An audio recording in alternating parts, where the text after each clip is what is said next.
Voici les titres de l'actualité que nous développerons ce soir. Un nouveau classement concernant l'accessibilité des villes aux personnes handicapées. Clermont conserve un niveau honorable. Rencontre avec une personne de l'APF au cœur de Clermont-Ferrand aujourd'hui. Événement sportif au pluriel ce week-end dans l'agglomération. Le meeting national de natation de Chamalières-Montferrand et la Coupe de France d'escalade qui se déroulera à Riom. Et puis, quels sont les commentaires du public par rapport au festival du court-métrage à la veille de la clôture? Réponse dans ce journal. Double actualité chez Michelin pour commencer cette édition. D'abord un bilan 2010 historique pour la manufacture française des pneumatiques qui voit son chiffre d'affaires augmenter de 21% pour atteindre les 17 milliards 89 millions d'euros. Un chiffre qui résulte à la fois de l'augmentation des volumes de vente et d'une amélioration de la productivité. Ensuite, Michel Rollier, l'actuel patron du groupe, proposera en mai prochain la nomination de Jean-Dominique Sénard comme gérant commandité à ses côtés, désignant ainsi ce dernier comme son successeur. Un changement qui pourrait intervenir dans les 18 mois à venir. Jean-Dominique Sénard serait le premier patron de la manufacture à ne pas appartenir à la famille Michelin. Clermont conserve une bonne place au classement des villes accessibles aux personnes handicapées. Elle arrive au 27e rang du baromètre 2010 établi par l'Association des paralysés de France. Les résultats sont toutefois disparates en Auvergne puisque Moulins se classe seulement en 75e position. Et pour la deuxième année consécutive, c'est Nantes qui arrive en tête. Raphaël Poujon a rencontré un membre de l'APF départementale cet après-midi.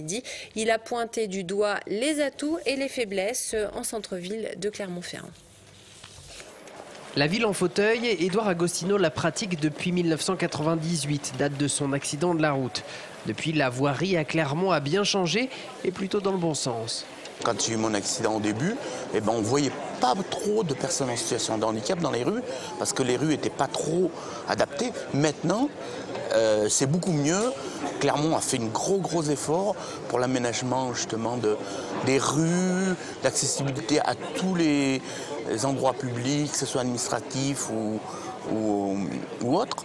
Les places de parking réservées aux personnes handicapées sont pour lui en nombre suffisant, même si elles gagneraient à être mieux signalisées, afin que certains valides prennent bien conscience de leur fonction.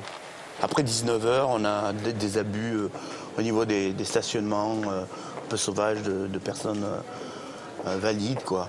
Donc aujourd'hui, j'ai pu me garer là, donc j'ai trouvé une place, mais c'est vrai qu'il y a des jours où c'est impossible de trouver une place, quoi. Du coup, nombreuses sont les personnes en fauteuil à profiter du tramway. C'est d'ailleurs le point fort de l'accessibilité à Clermont, selon Édouard Agostino. On peut monter sans aucun problème. Le point faible est en revanche du côté du bâti privé.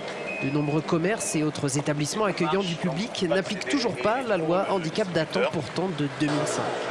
Maintenant, jusqu'en 2015, on va essayer de convaincre tous les magasins, enfin tous les endroits où on accueille du public qui sont malheureusement pas tous accessibles encore. Mais il y a des efforts aussi dans certains magasins, une volonté d'ouvrir un peu la porte à tous ces clients potentiels. Au moins accessible, il reste jusqu'au 1er janvier 2015 pour se mettre en conformité avec la loi sous peine de poursuite en justice. D'ici là, Édouard Agostino et l'APF suivront de près ces efforts pour l'instant encourageants. Dans l'actualité sociale, une nouvelle assemblée générale des magistrats du palais de justice de Clermont cet après-midi. La poursuite du mouvement a été décidée à une large majorité lors d'un vote à bulletin secret. Les audiences sont donc renvoyées à mardi à l'exception des affaires urgentes. Prochaine assemblée générale donc le 15 février.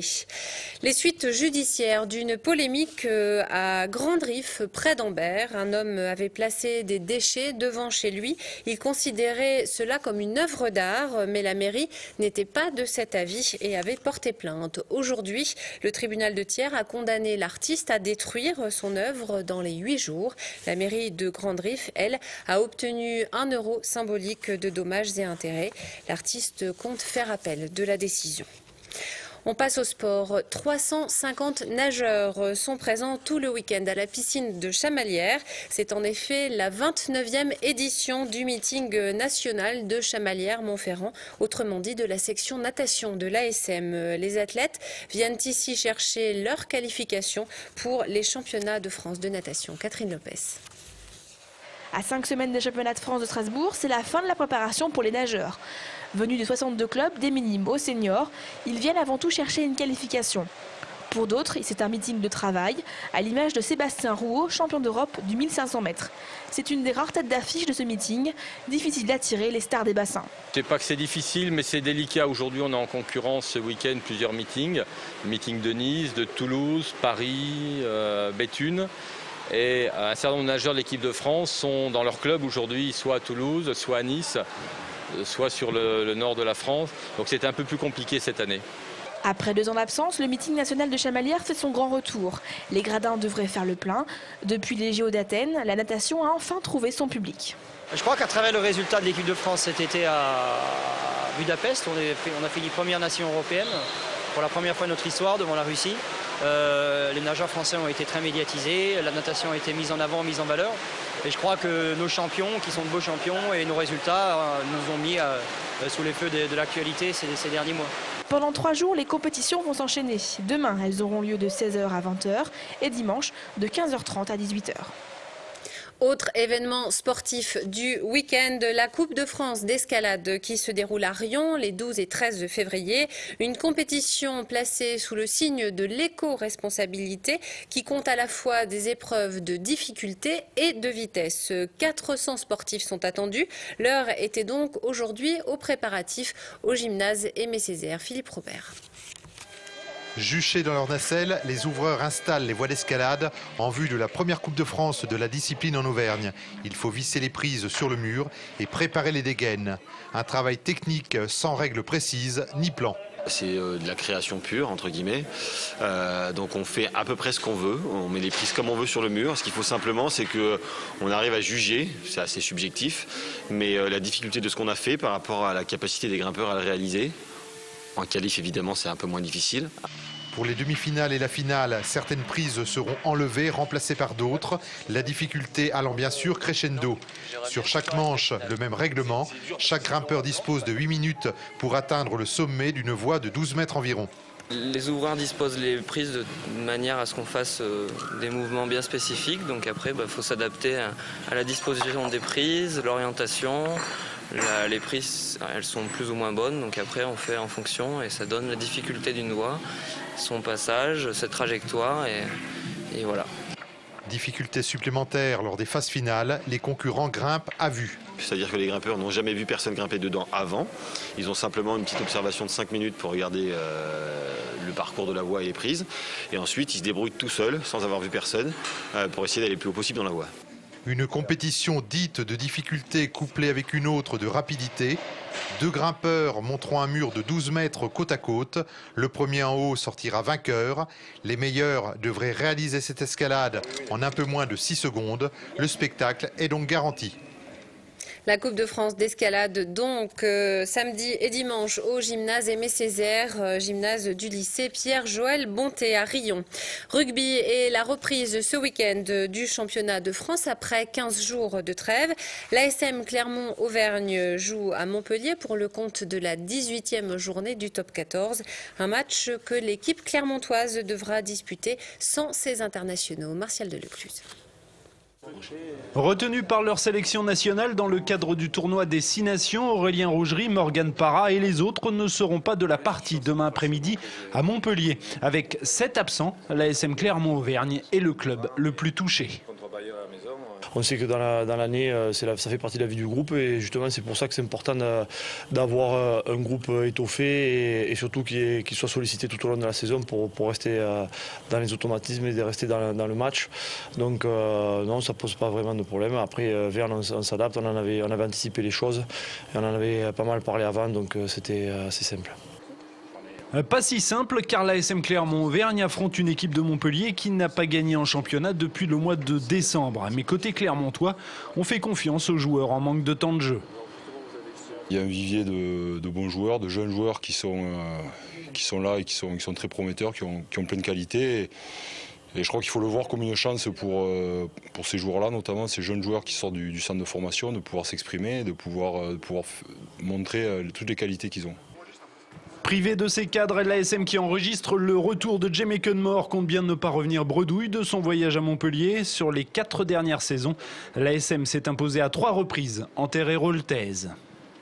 À noter dans vos agendas une soirée culturelle proposée ce soir au Rexy à Riom par la compagnie La Manœuvre. Une proposition artistique sur le langage du corps, mêlant danse, cirque, manipulation d'objets et musique de 20h30 à minuit, en sachant que la deuxième partie de soirée consacrée à une performance est gratuite. Et puis l'heure est au pronostic à la veille du palmarès du Festival du court-métrage. Dernier débat pour les membres du jury, dernier questionnement pour les réalisateurs quant à l'impact de leur film et vote pour le public puisqu'ils décernent un prix. Romain Duché et Alice Chevrier ont recueilli les préférences des festivaliers à la Maison de la Culture. Parmi les 180 films en compétition cette année, le public aime à retenir les courts qui font rire. Comme par exemple Yabasta de Gustave Kervern et Sébastien Rost, où des handicapés mentaux réalisent un hold-up. Attention, on touche à rien. Ah, on vous promet qu'on touche rien, madame. On est sérieux. C'est des objets très très chers. C'est un film original, optimiste et sympa, court. C'est efficace, voilà. Il y a une série qui m'a particulièrement plu, c'est Waiting for Gorgo. C'est un film assez humoristique où il y a 2 hommes âgés qui sont dans un bureau et on ne sait pas trop ce qu'ils font là. C'est assez étrange, un peu décalé sur des monstres qui existeraient dans Londres. Autre histoire qui chatouille les zygomatiques, Anne et les tremblements de Solveig Anspa, à propos d'une jeune parisienne qui subit les nuisances du métro. J'ai décidé de vendre l'appartement. Je pensais que ça n'intéresserait personne. Mais j'ai eu de la chance. Parfois, j'en ai. C'est traité de manière, je dirais, pas comique, mais très alerte, très dynamique. Et ça nous fait revivre aussi des situations que vivent un certain nombre de personnes. Voilà. Grâce à la compétition internationale, les spectateurs voyagent et apprennent. Before I Say Goodbye se passe en Iran et raconte l'histoire d'une femme voilée qui ne trouve pas de travail. Je pensais qu'au contraire, être très religieux, être très burqa, etc., c'était bien. Et en fin de compte, je découvre que dans le pays, non, quand même, il y a une classe moyenne qui veut avancer, être moderne. Et puis dans la compétition Labo, là encore, les films humoristiques sont ceux qui recueillent les faveurs du public, comme Il était une fois l'huile de Vincent Paronneau. Alors, ça va mieux, non ? Il me semble que c'est une satire très forte de toute la publicité, de tous les produits qui veulent remplir toutes les fonctions, toutes les tâches, etc. En tout cas, c'est à la fois gai et en même temps critique de la société. Une urne est mise à disposition du public dans le hall de la Maison de la Culture. Chacun peut voter pour ses films préférés. Les différents prix du public seront dévoilés demain lors de la cérémonie de clôture. C'est la fin de ce journal. Merci de votre attention. À suivre la météo, l'invité de la rédaction et le dossier consacré aux retombées économiques du Festival du court-métrage. À tout de suite. Toute l'actu locale est aussi en ligne. Retrouvez votre JT sur clermontpremière.com.